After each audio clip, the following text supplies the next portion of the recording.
бацгаана уу, намайг Намон гэдэг. Би Монголын залуу манлайлагчдын сүлжээний ерөнхийлөгч.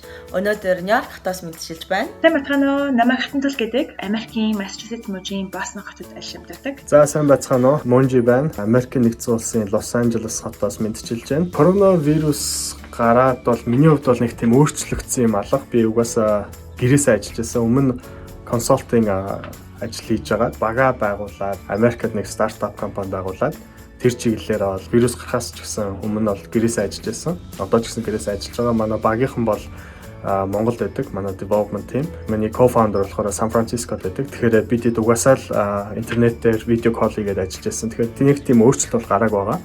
Америкт бол нөхцөл байдал нэлээд хэцүү болж байгаа шиг байна. Ялангуяа Нью-Йоркт. Тийм болохоор ер нь бол энэ Калифорниад болон бусад dealing state-үүдээр бол social distancing буюу гэрээсээ гарахгүй байж байгаа. Бүтэн 5-7 хоногт гэрээсээ ажиллаж, олон хүнтэй биечлэн уулзахгүй байж, өдөр болгон өөдрөг байж сурах гэж бас нэлээд юм бас л да. Эхний 7 хоногт ажил гэрийн ялгаа байхгүй байсан болохоор бараг өдрийн шүжингүү ажиллаад 2 дахь 7 хоногоос ерөөсөө за нэг арга хэмжээ авахгүй болохгүй шүү гэж бодоод тэгээд өдөр тутмынхаа хэв маягтаа нэг хідэн өөрчлөлт оруулсан байгаа.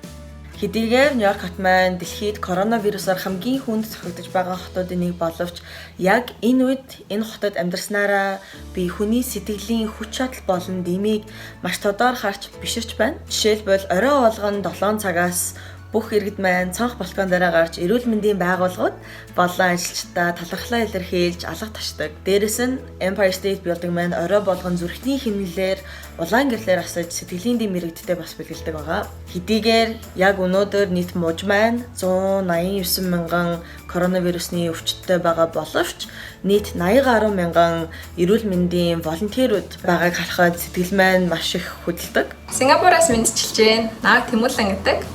2019 онд Сөүл зохион байгуулагдсан YLB хөтөлбөрт оролцож MOL-ийн гишүүнээр элсэжсэн. Тухайн үед YLB хөтөлбөрт оролцож байхад бол бид нар энэ цаг үе ирж гэнэ гэж юусоо төсөөлөөгүй.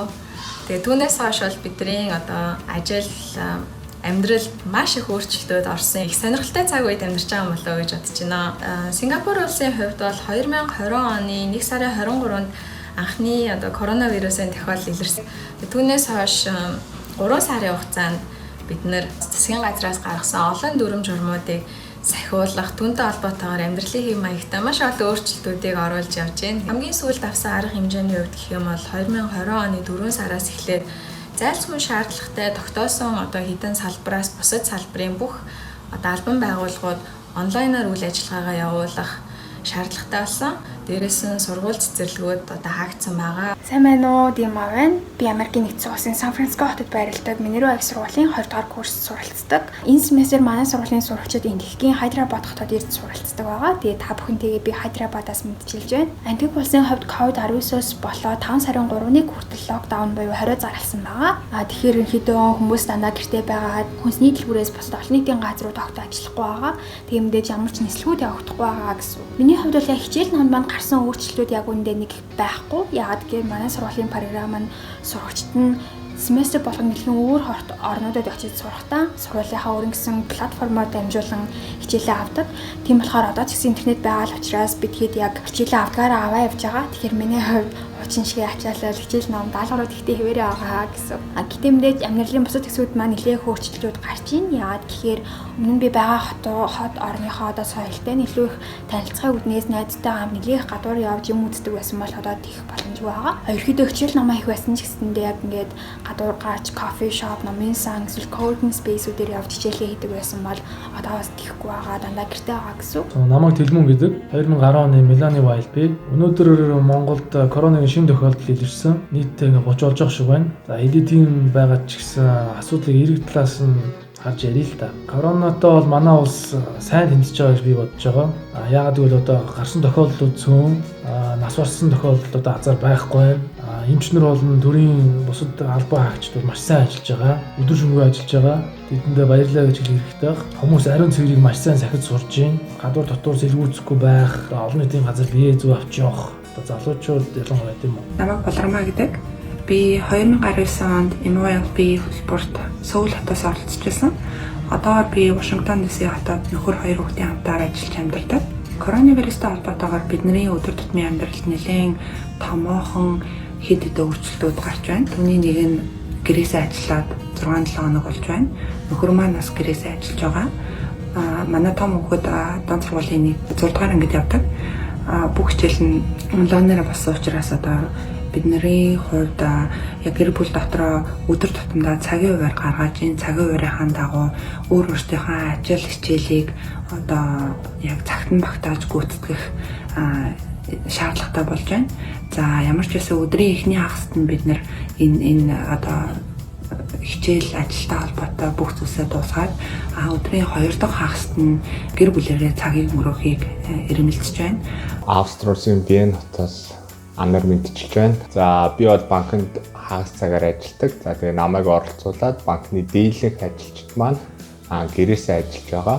Гэрээсээ ажиллах нь өөрөө миний анзаарснаар хүнээс сахилга баттай байхыг маш их шаарддаг юм байна. Түүнчлэн яг энэ нийгмийн дуу шуугианаас тусгаарлагдаад багц холтоо холдоод ирэхээр хувь хүн маань өөртөө өнгөрүүлэх цаг ихсээд за тэгээ суур асуултууд болох би хэм блэ, би бусдад юу хийж чадах вүлээ, миний дуртай зүйл юу нь юу вүлээ, би юу чадах вэ гэсэн энэ асуултуудын хариултыг бас эрэлхийлж эхэлт юм байна. Англи улсын Кембриж хотоос мэндчилж байна. За одоогоор би магистра хийгээд яг талдаа орж исэн боловч энэ локдаун болоод ерөөсөө хаагдсан байгаа. За англи улсаар бүх оюутнуудыг ер нь бол сургуулиуд хаагдаад гэр гэрлүүгээ харьцаа гэсэн тийм тушаал өгсөн байгаа. Тэгээд Монгол оюутнуудын хувьд бол хинж гэр нутаг руугаа буцах боломж байхгүй учраас нэлээд олон монгол оюутнууд бол ганцаархнаа одоо дотор байранд үлдсэн тийм тохиолдол их байгаа. За энэ локдаун 3 сарын 23-нд эхэлсэн.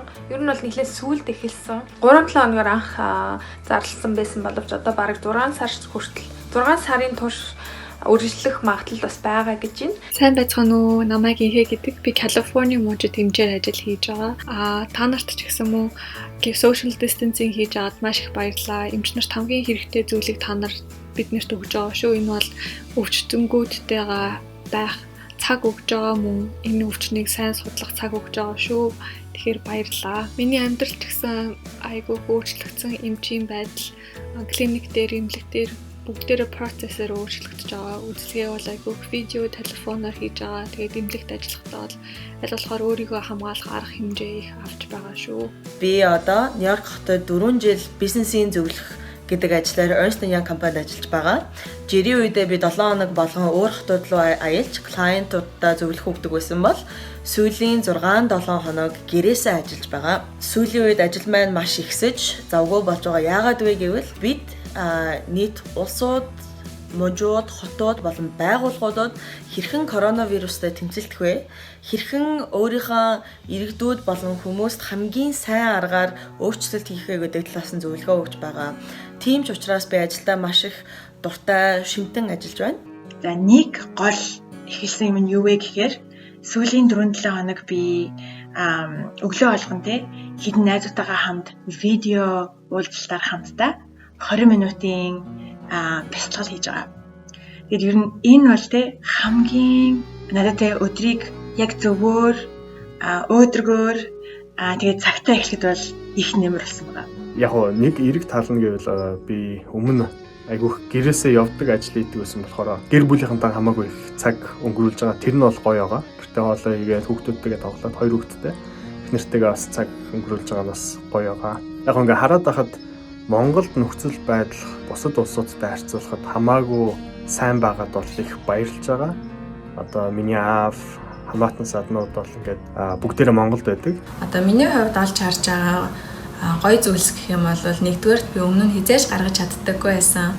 Одоо цаг хугацаа хүүхдүүдтэй гаргаж эхэлж байна. Тэгэхээр хүүхдүүдтэйгээ улам ойртож татнасах цагийг хамтдаа гоё өнгөрүүлэх юм сайхан боломжийг олгож байгаа болов уу гэж харж байна. Бас нэг анзаарсан зүйл гэх юм бол миний хувьд хамтарч ажилладаг хүмүүстэйгээ гэр бүлийнх нь орчинд нь ингэж энэ хүмүүстэй ярилцаж ингэж холбогдож байгаатай холбоотойгоор бид нэр айгүйх бие биенийгаа илүү өөр төвшөнд ойлголцож эхэлж байгаа болов уу гэж үүнийг бас коронавирусын одоо карантины олгож байгаа бас нэг гоё боломж юм болов уу гэж бодож байна. Үүнээс улбатаагаар цаашаа бизнесийн олон шинэ боломжууд гарч ирэх болов уу, шинэ түншлэлүүд бий болох болов уу гэж найдаж байна. Гарч байгаа эрэг өөрчлөлтүүд гэх юм бол гэртээ нэлээх тасал хөдөлгөөн хийдэг боллоо. Өмнө нь болохоор би яг локал бүтэгийн хичээл, бие хамгаалах урлагийн хичээл авдаг байсан бол одоо дандаа гэртээ одоо таны төхөөрөмжгүй байсан ч гэсэндээ тасаал хийх аягүй сайн боломжтой байдсан байна гэдгийг ойлгож авч байна бас. Тэгээ бас аягүй гой хоолны жарууд туршиж үзэж байна. Энтэг хоолуудыг хийж сурч байна. Энээс аягүй гой урамтай одоо сонирхолтой байгаа. Мөн цаг заваар ерөнхийдөө гэрийнхэн найзтайгаа хамаагүй их холбоотой байж ярилцж байгаа. Тэгээ бас өмнө нь танилцаа хүсдэг байсан хүмүүстэйгээ холбогдож ярилцж байгаа нь надад аягүй их өгөөжтэй байгаа. За тэгээд цаашид бол одоо эрүүл мэндийн салбарын хөрөнгө оруулалт нэмэгдэх байх, эмчнэрийн цалин нэмэгдэх байх, ажиллах нөхцөл нь сайжрах байх. Коронавигийн улмаас одоо Монгол гэлтгүй дэлхийн бусад улс орнууд ч гэсэн одоо дараагийн халдварт өвчин одоо илүү бэлтгэлтэй, илүү туршлагатай, тэмцэхтэй туршлагатай болсон байх баха. Олон төрлийн одоо хоолыг зураг дуурайх, хөгжмөр тоглох ингэснээрээ илүү жоохон сэтгэл санааны хувьд илүү таашрал авах, мөн цагийг бас илүү зугаатай, үр бүтээлтэй өнгөрүүлж байна. За ажлын үед би Дэлхийн банкны харьяа олон улсын санхүүгийн байгууллагад ажилладаг. Өмнөхдөө бодвол ажлын цаг маань илүү урт болж байна. Яагаад гэвэл үр хөвгтөө зохицуулах, арга гэрийнхаа бусад ажлыг зохицуулахыг давхараас хийж байгаа учраас нөгөө дөөр ажил маань илүү бас сонирхолтой болж байгаа. Энэ нь коронавирусын одоо эдийн засгийн хувьд гарах хямралыг яаж илүү багасгах тал дээр бас анхаарсан. Тэр тал дээр илүү ажлууд маань одоо төвлөрж байна. Дижитал ертөнцийг бид нар бол ийм цаг нөхцөлд бол илүү сайн ашиглах хэрэгтэй. За миний хувьд бол яг Yale-ийн их сургуулийн яг алдартай онлайн курсуудын нэг болох Science of Well-being гэдэг курсыг яг одоогоор авч байгаа. Энэ магадгүй миний яг хүн өөртөө оруулж байгаа бас томоохон хөрөнгө оруулалтын нэг баг. За Английн хувьд бол энэ локдауныг яаж хүлээж авч ийн гэхээр орой 8 цагаас бүх хүмүүс цонхоороо алгаад ташдаг. Одоо ерөнхийдөө эрүүл мэндийн салбарын баярлалаа гэсэн тий бүх эмч сувилагч нарт одоо талархлаа илэрхийлж алгаад ташдаг. Тэр нь их хөөрхөн хүүхдүүд яг цонхон дээр ингээ бүгд солонго зураад цонхон дээр наачдаг. Одоо гэрийнхэн гадаа тэгээд тэр нь бас нэг бодлоор одоо бас энэ эмч сувилагч нартаа одоо талархлаа илэрхийлсэн тийм бэлэг тэмдэг юм байна лээ. Хувийн амьдрал дээрээ ямар арга хэмжээ авч байгаа гэвэл эмнэлэг дээр ажиллаж байгаа болохоор аль болохоор өөрийнхөө биеийг сайн тордохыг хичээж байгаа. Би бол сайн унтаж амархыг хичээж байгаа. Аль болохоор эрүүл хоол идэж, биеийн мөн сэтгэлийн бэлтгэл хийхийг айгүй хичээж байгаа. Бусад чөлөө цагтаа бол би найз нөхдөдтэйгээ хоол байгаа, гэр бүлтэйгээ видеогоор их ярьж байгаа. Бас хойшлогдсон төслүүд дээрээ би даан ажиллаж эхэлж байгаа. Мөн дуртай сэдвүүдэд зориулсан ном, сонин, подкаст их хэрэгжилж эхэлж байгаа. Энэ мессежээр би дэлхийд даяар байгаа монголчуудаа бие биендээ сэтгэлийн дэм бэлгэлж мөн нийгэмдээ бусдад тусдаа юм хийж нэгдсэн сэтгэлээр хандцгаая гэж уриалмаар байна. Тэгээд ер нь бол энэ видеог үзэж байгаа хүмүүст ганц хэлмээр байгаа юм нь өөрийгөө болон бусдыг эрүүл, аюулгүй, өөдрөг байх байдлыг бий болгооч ээ. Өөрийгөө болон бусдыг хайрлах сэтгэлийг бий болгооч ээ гэж хэлмээр байна. Аюулаас хол байлгаж чадж байгаа одоо бүх төрлийн албаны хүмүүст бол бас их баярлж байгаа. Тэгээд удахгүй энэ вирус байхгүй болоод бүгдээрээ тэр болтол сейфтэй, эрүүлэнх байж агаад тэгээ буцаад бүх юм хэвэндээ орно гэж найдаж байна. Тэгээ бүгдэнд нь амжилт. Энэ цаг үед суралцсан, мэдсэн, олж харсан зүйлсээ цаашид амьдралдаа хэрэгжүүлээд яваарай гэж бүгдэнд нь хүсье. Ирээдүйн хийх гэж байгаа зүйл, зорилго, өөрийнхөө чадваруудад яг энэ дижитал ертөнц гэсэн зүйлийг маш сайн шингээгээд заавал тусгаад энэ бүхнээс өөртөө өгөөчтэй хэрэгтэй зүйлийг аваарай гэж миний зүгээс хэлэх байна. За баярлалаа. Та нартаа энэ COVID-19-ийг удаашруулах арга хэмжээ авч аваад маш их баярлж байна. Мөн энэ цагийг зөв ашиглаж өөрийгөө дээшлүүлэх юм хийж агаарай гэж би хүсэж байна. Та нартаа баярлалаа. Wild-ийн бүх залуучуудаа одоо дараа биечлэн уулзаж сайхан ярьж хөрөх одоо үлзийтэй өрөөлийг өөдөөд нь дэвшүүлье. Баяр таа.